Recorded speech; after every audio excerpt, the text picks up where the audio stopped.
And we're live. Hello, everybody. Welcome to the Angular World Tour. We've landed in Amsterdam, Birmingham, and on AngularNation at the same time. So this is pretty awesome. We got a lot of cool speakers today, and I think the first one is very special. It's Mark Thompson himself, the Googler. He's here. He will give us a quick intro on a couple of things around Angular. We got Tracy Lee here, and of course, Sander Elias. Mark, are you ready to go on stage? I am thrilled to be here. Can't wait to get started. Okay, let's go. All right, friends, let's do this. I'm so happy that everyone's here, and this is about to be a party. And the reason it's a party is because of something I'm going to tell you about as we continue to go. But before we even get started with anything else, here's what I need from you, friends at home. If you can get your hand up about this high, I have something special for you. You see this? That's a high five from me to you. So welcome to this stop on the Angular World Tour. My name is Mark Thompson. I am a developer relations engineer on the Angular team at Google, and I will be with you for this session. And we're going to talk about what I like to call the state of Angular. So before we can even dive into the state of Angular, let's reacquaint ourselves with some of the core values of the Angular team. Well, first thing is this. We really care about building a platform where developers like you folks, you can build apps and you really love that experience. And you could tell that we care about that if you think about a lot of the effort that we put into the tooling and how we're making improvements to the documentation in all parts of Angular. It's because we want you to love to use Angular to build applications. But we want to take that a step further. We also want this to be a place such that the app that you build, your users actually love to use. And then this is a thing that I'm going to talk a little bit more in depth about today, which is the community, because we want to create a community where everyone feels welcome. So when we're doing that, then that means we're doing a good job, I think. So let's actually talk about the community. Now, I'm relatively new to the Angular community because I joined the Angular team back in June of 2020. And I'll tell you what's really amazing. As I'm getting to know people and I'm getting to just immerse myself in the community, I'm learning that you folks are phenomenal and that everybody wanted me to be successful. You wanted me to win and to feel welcomed.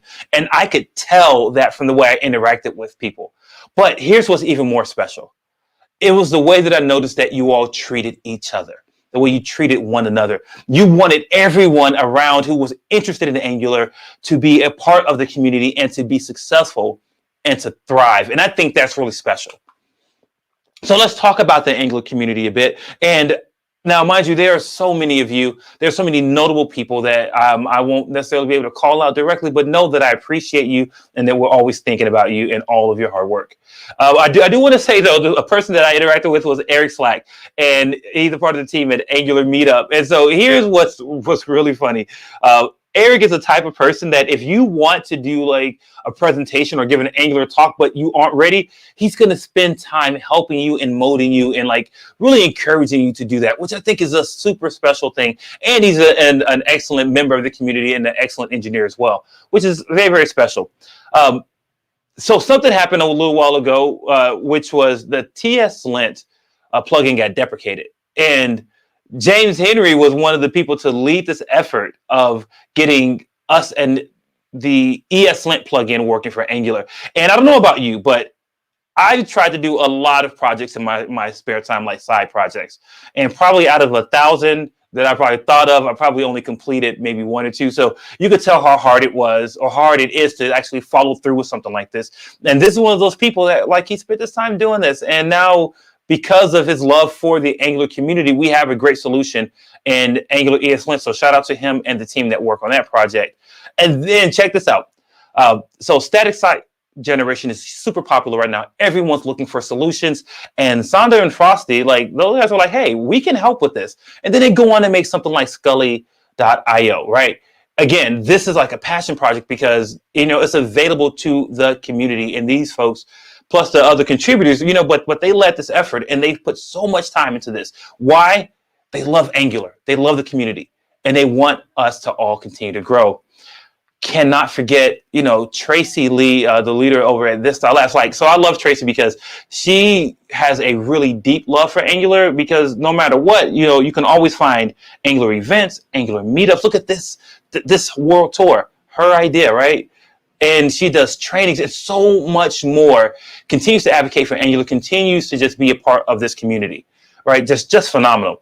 Bonnie, Brennan, and AngularNation team, again, wanted to create a safe space just so that way people who want to learn Angular from any level, mind you, which is something really special about AngularNation, any level, there's a way for you to get involved and to learn. And she puts in so much effort. Her and her team put in so much effort to create this space with AngularNation, right? And there are so many more of you out there who are incredible team members, right? Just incredible folks. And I wish that I had time to call out everyone, but these are people that I've had a chance to interact with, and I'm just so grateful for all of your hard work for the community. Because of people like you folks, we get to have such a thriving and vibrant community. So what about the Angular community at Google? And so this is interesting because people, always want to know what's happening behind the walls at Google and how's Angular being used. Well, inside of Google, there are thousands of us actually authoring Angular code monthly, right? So many people are using it. And the demand is growing because we're training about 1,000 engineers a year on how to learn Angular. And that's because we have internally over 2,600 apps that use Angular just internally at Google.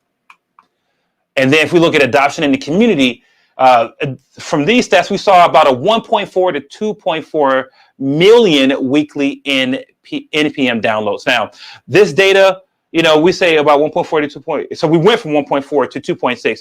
But of course, we can't count things like private NPM repositories or people maybe getting the repo or the packages from a different place, right? We can't track that. But from what we saw on NPM data, this is what we got to see.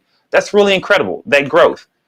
And if we look on the public repositories on GitHub, there are over 1.8 million GitHub projects using Angular. And again, we can't count places such that we don't know what's happening, maybe private repositories or maybe internal repositories, stuff like that. So we really, can get those numbers. But from the public, 1.8 million, I mean, that's a pretty good sign to me that a lot of folks are using Angular and they're having a great time doing so. In our recent release, we had some really significant contributions to Angular that I thought we want to call out, like avoiding NG zone from throwing a navigation-related warning.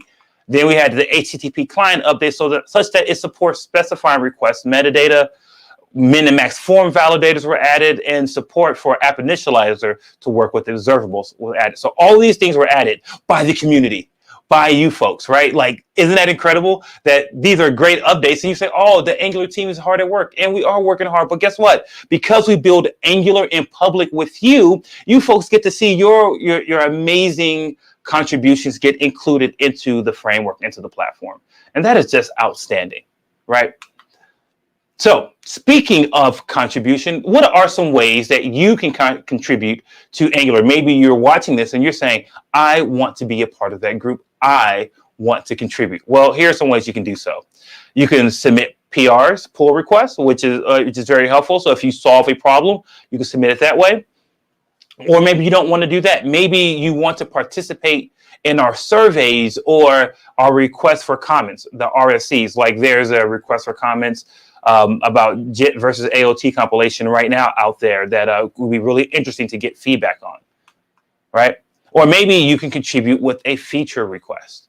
And feature requests are really interesting because, engineers, right? We engineer, we do things, and as we're using a tool, we'll often have a great idea. And we'll say, hey, this would be phenomenal, a phenomenal part of the framework. We should do this. We should add this. We get lots of requests like that. And recently, we've rolled out a new way to manage those requests. So let's talk about how that works. So if you're on our GitHub repository, and then you submit a request, once we receive that request, well, here's what we're going to do. Somebody's going to actually look at it, and then we're going to label it as a feature request or as a bug or as something else, but we're going to give it a label. And if it is labeled as a feature request, here's what gets to happen, right? we're going to see how it fits in line with our roadmap and the things that we're working on, right? So how does it align and how is it affecting our community? And then we're going to try to label it as prioritized if we can. But if we cannot, that's okay. We're going to leave it open and review it in 60 days. And here's what happens during that 60 days. Again, the community voice gets to be heard. Once it's being reviewed during that 60 days, you folks get a chance to add a thumbs up, right? And then if we get enough thumbs up, here's what ends up happening. Well, in 60 days, if we don't get enough, it ends up getting closed. If we do get enough, though, well, we'll come back and label it as prioritized, right? So if you thumbs up the issue and it gets enough, I think the threshold right now is 20 thumbs up, which makes us go back and be able to review it. If you don't get enough thumbs up on your feature request, then it's going to get closed, which is okay. But that doesn't even have to be the end of the story, actually. So let's say that if it does not reach that threshold that we want, it doesn't mean that the feature doesn't make sense or it isn't valuable. It just might not be a good fit for inclusion directly into the platform. But remember, we talked about the ways that you can contribute. Well, one thing you can do here is you can create a library or a module that can be imported, right? So you can create a separate library that people can use and your idea still gets to be created. Because why? Angular uses community plugins and libraries all the time. That's a part of the amazing Angular community. Isn't that phenomenal? This is like super cool that you get to do this. I just love this. All right, let's talk a little bit about what's new in Angular 12. So as you saw, we released nullish coalescing support in templates, which is super duper cool. So you can take very complex, ternary operations and things like this, and you can convert to something like this. Now, if you're at home and you're saying he's calling a function inside of string of a template interpolation, that is wrong. Okay, I know. All right, but this is just for our example, okay, friends? All right, then we got inline Sass, which brings us closer to a lot of people's dreams of one file components, which is super cool. Okay, however, I'm going to just lead with a bit of caution here. While you can inline your template and you can inline your Sass, and then you have everything inside your TypeScript class for your component, that could be really great, but use your good engineering and best practices judgment here. You don't want to create a file that is so big that it's really unmanageable, right? But if you have a file where there's a small bit of Sass or like style that you want to include, totally inline it and enjoy, right? If you have a small template, totally inline it and enjoy. But I would say, don't go overboard here, okay, in the pursuit of a single file component. Here's an example of what this looks like. So in your styles part of your component decorator, you can add in some actual Sass code, which is pretty sweet. This is pretty cool. Now, ng-build has some updates, and one of those important updates is what? Then it's ng-build for production by default. I know you've gone through this so many times. You've rolled your eyes that you did an ng-build and you got a dev build, but what you really wanted was a production build. Okay, so we're going to be able to help you out here. All right, so now by default for new projects, this is going to be enabled. But if you want to migrate your existing project, go ahead. You can screenshot this right now. And this is what you do to update your existing projects. But new projects with version 12 and beyond have ng-build by default for production. Then you got strict mode. Strict mode can be really, really a challenge. So strict mode on by default for projects, for new projects. Now, this can be a big challenge for people because, well, sometimes we write code that isn't really compliant with a lot of the strict mode guidelines. But when you're using strict mode by default, here's what happens. It allows you to catch errors sooner. All right. It allows you to catch errors sooner. So this is actually a pretty big win since we are about best practices and we know that we are an opinionated framework. We believe those opinions really help you in the long run. If you want to find out more about what it means to have strict mode on and what that looks like, check out this URL at goo.gle/angular-enabling-best-practices. All right, here's a few more updates we'll throw in there. Webpack 5 is production ready. TypeScript version 4.2 is now available for you to use. We got the Ivy-based language service enabled by default in VS Code, which is super fire. This is a real big productivity boost. All right. So let's talk about another thing here. This idea of Ivy everywhere, right? So if you're new to Angular, you may have heard about this thing called Vue Engine, which used to be our old engine, and then there's been over the last recent time this move toward Ivy. We want everything to be Ivy. We're asking library authors to migrate their libraries from Vue Engine to Ivy because we want to have Ivy everywhere, because Ivy everywhere will open up doors to what Angular can do and really help us hit some new goals, some new abilities and capabilities. So with that being said, to get Ivy everywhere, that means Vue Engine has to go away. So Vue Engine is deprecated and it will be removed in a future version of Angular. So like I mentioned before, if you are a library author, this is a great opportunity to start working on migrating your libraries from Vue Engine to Ivy. Check out how we're doing this right now, how we're dealing with the fact that some libraries are still using Vue Engine, and how we are able to use NGCC to be able to let them be used in our Ivy environment. But check out goo.gle/improving-library-distribution. Now let's talk about the future of Angular. So what's happening? Where are we going? Well, let's talk about what we've been doing to move our way toward that future. Now, just in Q2 of 2021, we released Angular Dev Tools. We streamlined our release process. We added trusted types API. We worked with the Chrome team to do that. And then we worked to optimize build speeds and bundle sizes. So all these things are things that happened in Q2 from our roadmap, as the roadmap is the way you can know where we're going long term, like what are our plans, right? And so all these things are from our roadmap that we've been able to accomplish, which I am so thrilled for us and the team for all these types of things. This is really, really exciting stuff. So from the roadmap, where are we going? Well, deprecating and removing support for IE11, right? Like that's an important part, because that'll allow us to really cut down on the amount of shimming that we have to do, and it'll allow us to do some other really cool stuff. For example, using ES 2017 Plus as our default output language.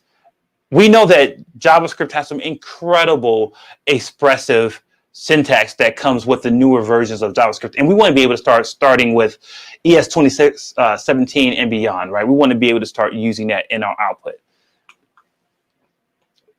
We're working on improving test times and debugging those tests, like we know, right? Like we hear you. These are things from our roadmap that we know are important to the community. So we're working on improving these test times and debugging. Another good thing, I know you folks, a lot of folks love Dave Shevitz from our leader on the documentation team. He's doing such an amazing job. Well, you know, he and the team are working on publishing advanced guides for topics, you know, that are just really kind of hard to grasp at first.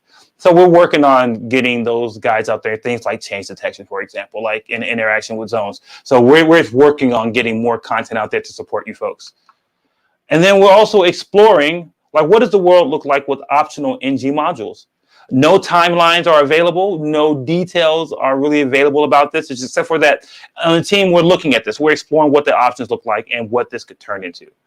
So I know that makes a lot of people happy, but don't even, in the Q&A, don't even ask me about it, because I can't tell you anything right now. So, friends, this was a bit of a quick update for you, just to let you know what's happening with Angular. But more important, it's really the state of Angular is the state of you folks, the community. If you folks are doing great, then Angular is doing great, because a platform, a framework, a tool set can only go as far as the community that supports it is willing to take it. And you folks continue to take Angular to new heights. You continue to contribute. You continue to welcome new members. You continue to be kind to each other and to be supportive. You continue to do all these great things that make Angular what it is. And we wouldn't be what we are without you. So thank you 1,000 times. And until the next time that we meet, I encourage you with my whole heart to go build great apps. Thank you. Thank you, Mark. Thank you very much. And just joined us is also Bonnie Brennan from AngularNation. She was a bit late, but here she is. You're still muted, by the way, Bonnie. Hi. Mark. How are y'all doing? Good to see everybody. Hello. And I'm actually, I brought my AngularNation friends with us, because I'm sharing this screen into AngularNation, and there's people in there watching. So yeah, so they're over there. So say hi to Natty and Simon and Rob and Tom and all our friends. they're watching too. And if you guys have time, you can come over and say hi to them in person after your talks are done. It'd be great. Mark, I have one question. Internet 11 support is deprecated, so at least we keep 10 and below? No. Oh, thank No. I11 and the forefathers are also gone from there. I was like, wait, am I missing something? I'm like, wait, is this like a genius question that I'm like missing? No. No, I11 is out of there. I actually worked. So it was funny when I was a consultant for a while. I remember working for a company, and they maintained this version of Internet Explorer, like a custom version. Like they paid to have that done. So it's really like a big deal to deprecate IE11 because even though it's been end of life, people still pay to like have custom versions, which is really wild, but I understand. They've been able to vet that version of IE. They know what the security implications are. They know a lot of things about it. So it's understandable why people want to hold on to the version that they know. Well, actually, one of the first questions I got when Mishko introduced Angular version 2 was, hey, we are not going to support Internet Explorer. And apparently that took a while.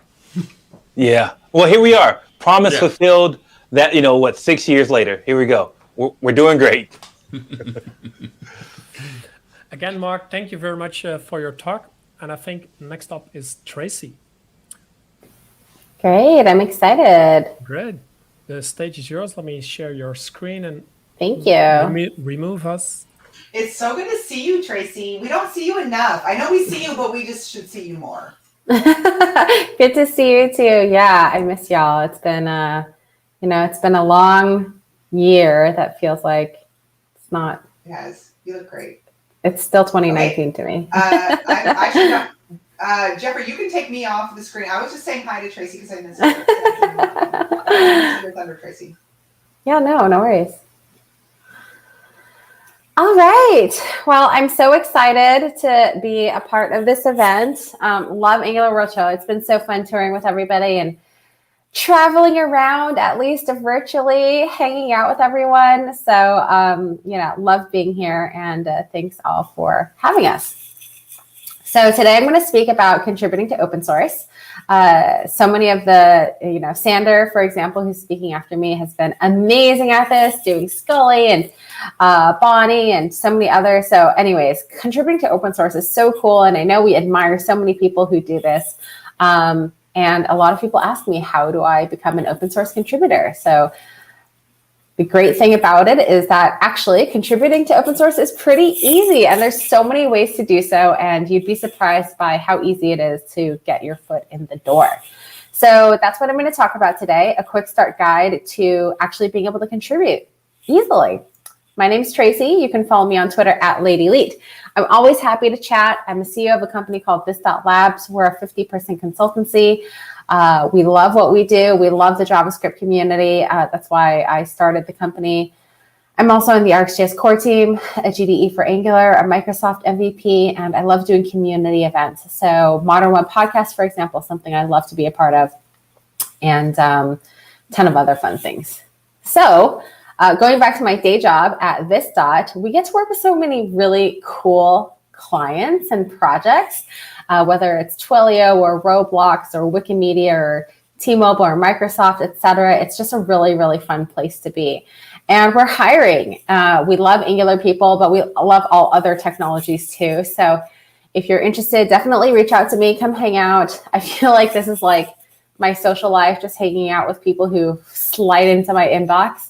I'd love to hear from you. So going back to the talk, again, this is the biggest question. How do I contribute to open source? So today we're going to go through my journey a little bit. Then we'll talk about your journey and trying to help you understand why you're doing this. You should definitely be asking yourself why if you want to contribute to open source. Then we'll talk about learning how, and then a few do's and don'ts of what you should do and not do. So my journey, a few years back, it's been a while now, but I joined a boot camp and I really loved it. I loved JavaScript. And then I started getting to know the JavaScript community, starting getting involved. And, as you know, now I'm on the GS core team and GDE and MVP, etc. But the first thing I did as I started learning JavaScript was just join the community. I found Twitter. I started talking to people. Who are the Angular people? What are the Angular conferences? I still remember Pascal helping me on Angular's new router, configuring it. It was awesome that he just hopped on the phone with me. So just kind of getting to know people, right? And then as I was learning things, I remember when, Angular material was in alpha mode, and I was like, oh my gosh, I'm so desperate to use this thing. I started sharing and blogging about my experiences of just learning new technologies, right? I was so excited when the CLI, was kind of there, but not really. So I blogged about everything I learned and help where I could online, right? And this helped the community understand that I was interested in relevant topics, and I was able to give back in my own way, even as a beginner. So it doesn't matter what level you are, just start being a valued member of the community, and that works, right? The third thing I did was just meet people. So meeting people is important, getting to know them, whether it's online, whether it's in person, whether it's at meetups, conferences, etc. If you're just nice and helpful, the rest will come, right? Just be a good person. And then I always knew, finally getting into actually contributing, always knew I wanted to give back more to the community. So I was really good friends with Ben Lesh and Jay Phelps on the RxJS core team. And I saw where they were struggling. They were really struggling with keeping up with the documentation. And I was like, well, I could help with that. That's easy. Spin up an Angular app and a repo, and boom, we're done. We have a docs repo. This is great. So I started helping with that and forming a community team to help take on this project. And that worked, and that was awesome. So after that, I really started spending a lot of more time with the RxJS core team, and then they asked me to join it, which was awesome. So yeah, I mean, even if you're contributing, don't expect to be asked to be joined to be a part of the core team. But if you listen to other stories within tech, for example, Mark Erickson, who does Redux in the React community, he was just kind of contributing, and then all of a sudden he's the main maintainer, right? So blessing or a curse, I don't know. You'll have to ask him. But if that's your goal, then great. So next up I want to talk about is the why, right? So why and how? Why and how are you contributing to open source? I think when you think about it, you should definitely be asking yourself, am I doing this because it's functional or aspirational, right? So if it's more functional, it's more like if you have a job and you're using a particular framework, let's say Angular or RxJS, you need to figure out how something works, or something's broken and you need the feature to be released, or you need a fix to be made, right? Sometimes you'll actually need to contribute to that library to get what you need at work, right? So that's going to be a very functional thing.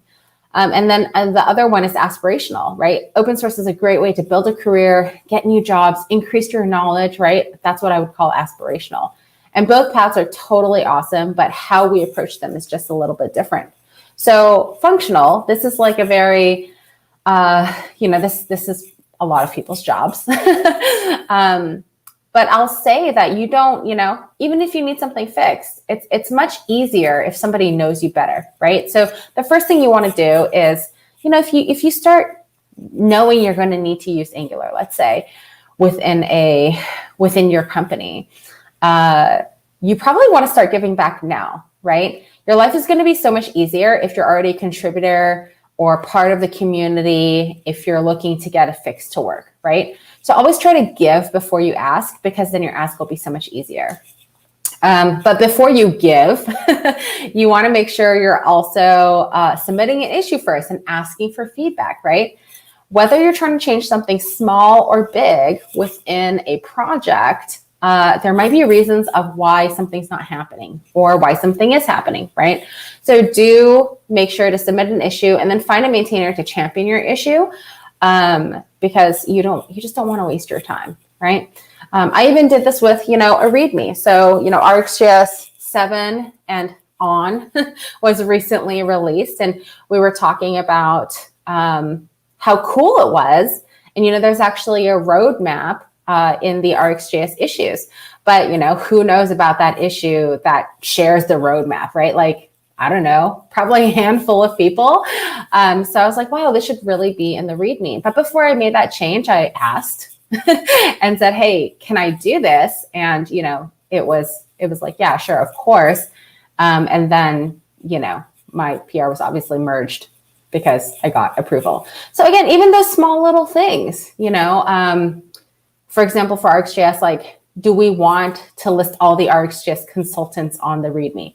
Probably not. But is there a better place for that? I don't know. Submit an issue and find out, right? Maybe they don't want to do that for some reason. I don't know why, right? So make sure to do that. I think another thing is you want to start building relationships, right? I mean, it's the same thing at work, right? If you're working on a different team and you need something from that team and they don't know you and you just go up to them and say, hey, I need this, are they really going to talk to you? But if you're friends with everybody in the company and on different teams, they're probably going to say like, oh, hey, yeah, this is so great. You brought me brownies the other day. I'm totally going to help you.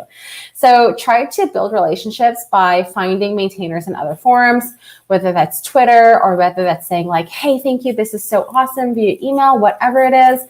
GitHub is super noisy. So if you think that people are like, getting notifications for every single issue and reading the comments all the time, that is totally not the truth. It's hard. It's hard to keep up with an active library.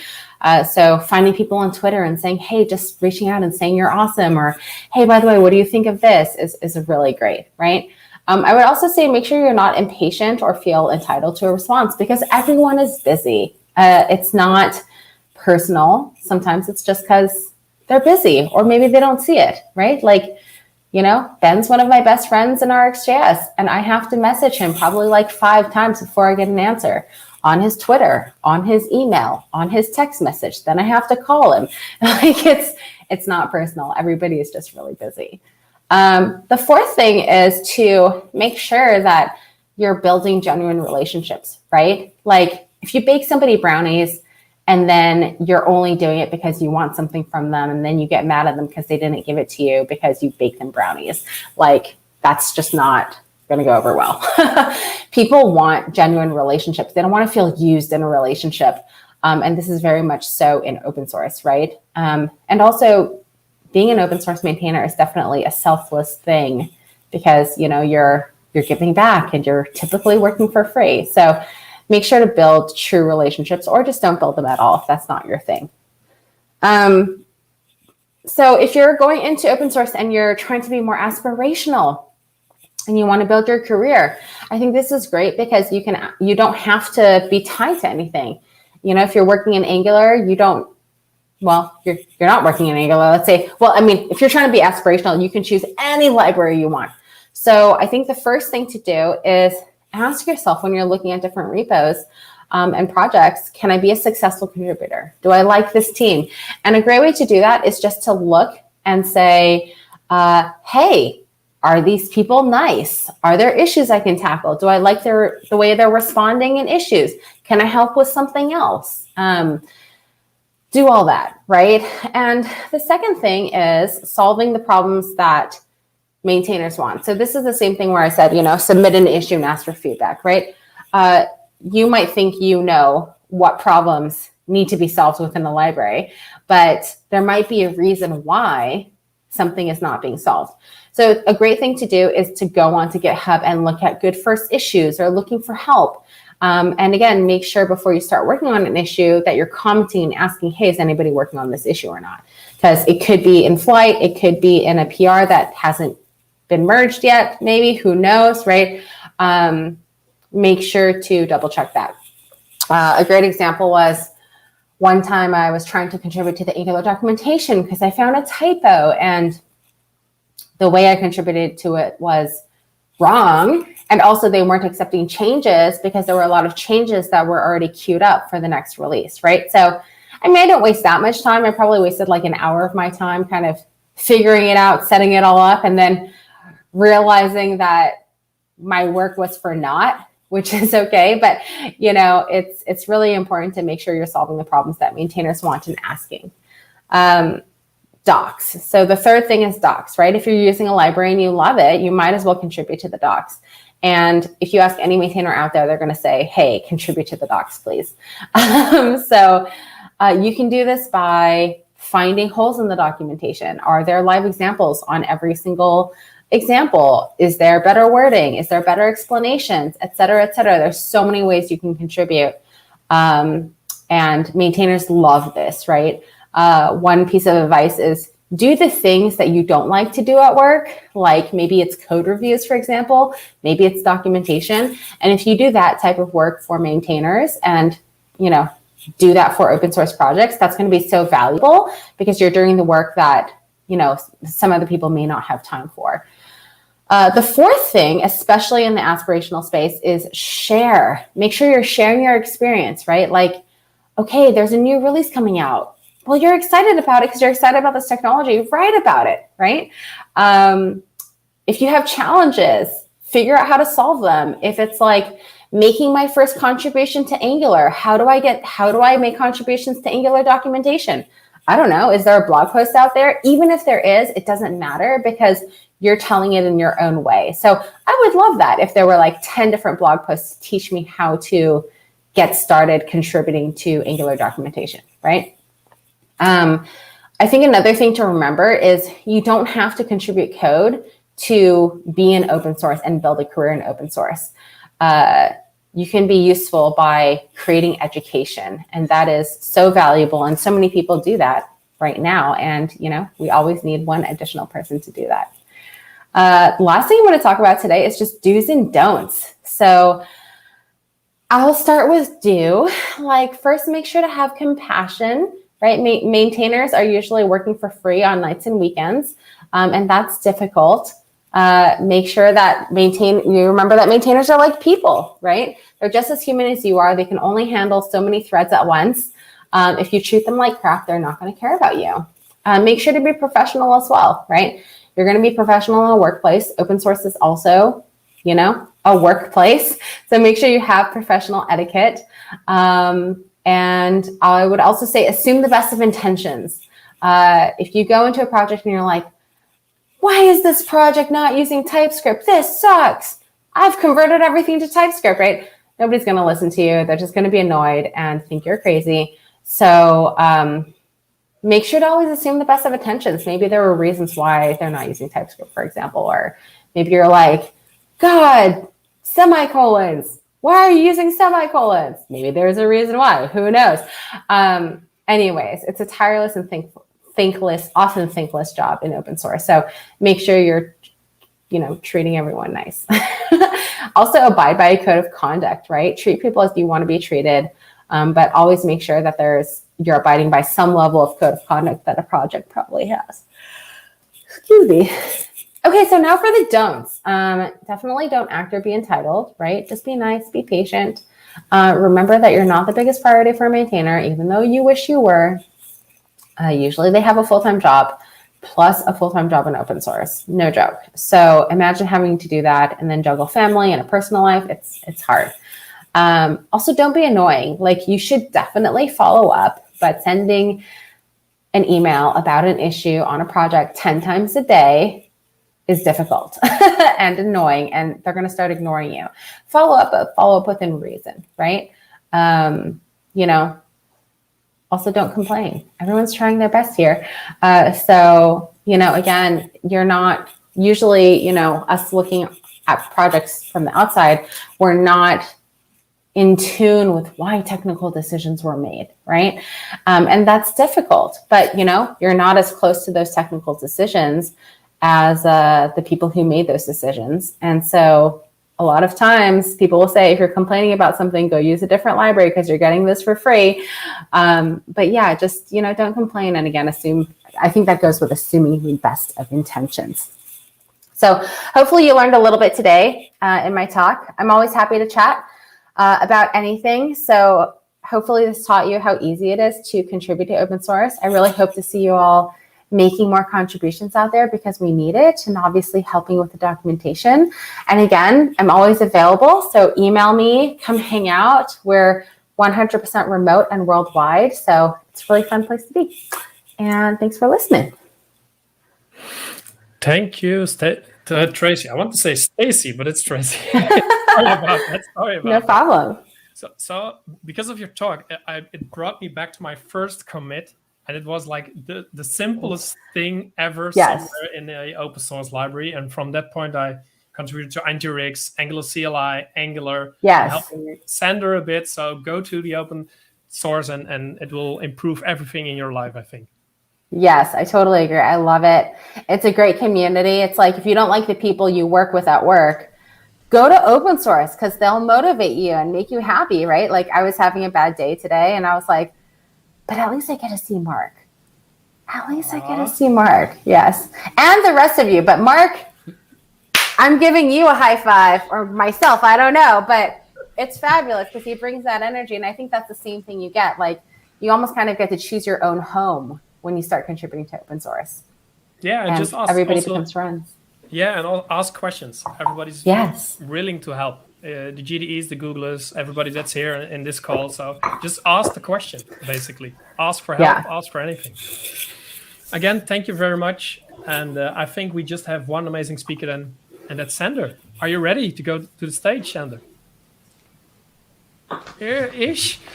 I'm ready-ish. I was well prepared. My presentation was done months ago. Not hours, months ago. Yeah, right. You lie like a rug, Sander. Me? I don't believe you. No. Jeffrey did review it like weeks ago. Yeah, weeks ago. Right. I think you paid him $1 to say that. Yeah, $2, by the way. I knew it. Okay, let me share your screen and let's drop us from the stream. Let's see, like this. Oh, that's the wrong one. And you're sharing your StreamYard now, is that correct? That should not be correct, but... I can see that's your StreamYard link, so... Yeah, now I can see it. Okay, here it is. Okay, I have the mic. Hi, my talk is about AP boundaries. AP boundaries are something I care about, and things I care about are giving me the feeling the guys in this picture have. They are excited, they have built their own rocket, and they are ready for launch. So, are we? Ik ben Sander Elias. I'm the lead architect of Scully, and all these other things I'm too. I'm going to talk about first what makes a good API. We are talking about an API service. Well, simplicity makes a good API. What else is there? Well, there is simplicity. And there is more simplicity. An API is the part we talk to as programmer to get the things out. Yeah, but what is simplicity? Well, less is more. If you have an API like this and we get a new user, we need some time explaining everything. Well, if we have a well-defined API like this, I'm done in, I think, 1 second, and everyone understands how this API works, and that is what is really important. Next step, use simple data types. If your data type looks like this, and I mean it's a JSON, and in the JSON is like a relation, and the relation has an order, and the order has product lines, and the product lines have relations, and so on. We get this big blob of interlocked things we need to understand before we even can talk to the API. Use a simple data type, like, okay, I have an ID. That's it. There is nothing to understand about that. It's easy to pass, it's easy to understand. Well, and the last thing that comes to an API is consistency. I used cookie cutters here. Those come in all forms and shapes, and we all have seen APIs that are shaped like this. So you're asking for a customer, you're going to, okay, get customer by order ID, and then you go to our product, and it is product info detail, and everything is named differently. Please don't do this. APIs can have like different size, but they should all have the same shape. every get thing should be called get x thing. Things like that make it simple to follow along. But I'm building Angular components and I'm not building a backend. Yeah, but components have an API too. What makes the API of a component? Well, the inputs, how we name them, what data they do accept, like do they accept an ID, do they accept a blob of JSON. And then we have the other side, the output. Also their naming is important, also what they give back can also be important. I'm not going over that in here too much. Then updating the screen is an implied side effect. If I push a new ID to one relation component, I expect the content on the screen to update. And if there are subcomponents in there, those might interact also. The last one is out of scope for this talk, but it makes an interaction. So, demo time, because everything is better with a demo. Almost. I've prepared a little demo around a database application. The database is really simple. We have a relation database with an ID of relation. Then we have a product database with an ID of string and a creator, which happens also to be a relation. And we have like an order list, and an order has like an ID, products, a handler for every product, a transporter, and a processor. All of these use relations. So now we have demo time. I've created this beautiful API where all my relations are, and I can go and click one and I get a screen where I have like the relation details. I have some product details. The product is created by and handled by. And then people say, hey, I'm missing prices and I'm missing order dates. Well, we are selling art that is priceless and timeless. I'm sorry. You can see I can quickly navigate to the whole thing. If I go to a name and I click on it, I go to the order detail page of that relation. This is all about it. This is a really simple example. Let me go back to my slides. Yeah. Well, that was about the demo. This talk is about the code behind all of this. Let's go to the code. What you just saw was the app relation detail. I've two versions of those things over here. I have this version which implements a certain way of doing things, and I have a right version. First, let's focus a little bit on the template part, which is this part, which is nearly identical in both ways. There is some difference though. I'm here doing something with async. I'm passing an order around. Where does the order come from? Comes from here, which is okay. I will go into that a little bit later. The simple thing is here I have an app relation, and that takes a relation, and the relation is loaded. Let's see. From the ID, I switch map over to the get relation from my service, and then I share replay the thing. Let's go to the relation. Oh, the relation is nice and easy. It's like, okay, I'm getting the input and I'm putting that in a subject, and the subject will update the screen, which is not really that interesting. It's simple, like, okay, relation async, I'm using the name. Let's go over to the other side. There is another way of doing these things. It means that the relation component might be a little bit more complex, but overall the template is exactly the same. But now I'm getting an ID instead of the whole relation. So the input is like a relation ID. I'm putting it in a subject again. And this is basically the only difference with the other code, which is I'm fetching the relation out of a service. So this component gets a relation ID, and knows how to handle it.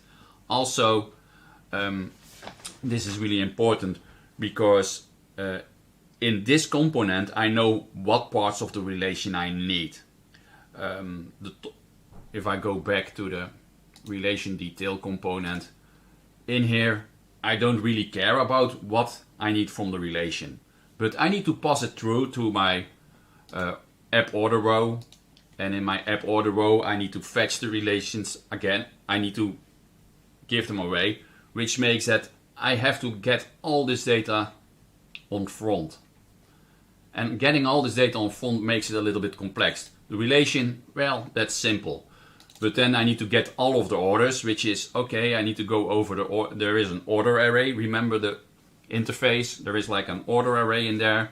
I need to go over all of those. I need to zip them up. I have get order with detail, and then the order goes over yet another couple of things.